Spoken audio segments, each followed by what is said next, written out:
और भी करने की जरूरत है।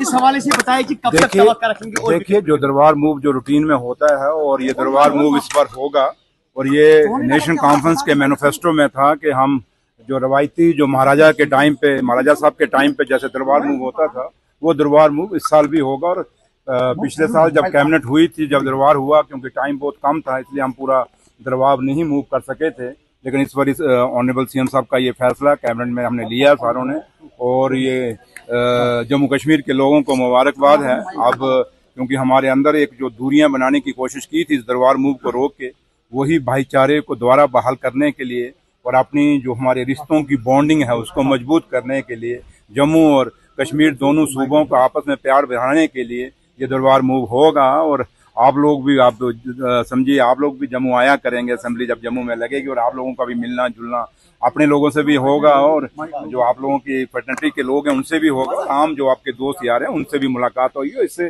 जम्मू कश्मीर का भाईचारा बढ़ेगा। एलजी साहब ने अप्रूवल दिया है, क्या मजीद जो पेंडिंग फाइलें है उनको भी अप्रूवल मिलेगा? क्या रिश्ते ठीक हो गए राजभवन के साथ?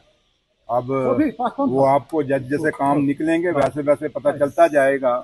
काम निकलते जाएंगे तो सब कुछ ठीक रहेगा, काम नहीं निकलेंगे तो मैं, बाकी तो है ना है, लेकिन मैं तो जरूर बोलूंगा। इसलिए आज तक तो यही है कि ये उनकी मेहरबानी है कि उन्होंने फाइल पाई की, लेकिन सबसे बड़ा फैसला ये उमर साहब का फैसला है, ये सरकार का फैसला है, और ये सरकार ने फैसला लिया। और इसलिए ये नेशनल कॉन्फ्रेंस के मैनिफेस्टो की एक और डिमांड, जो काफी सारी डिमांडें हमने पूरी जो मैनिफेस्टो में हमने मुद्दे रखे थे पूरे किए, उसमें से एक ये मुद्दा भी आज पूरा किया।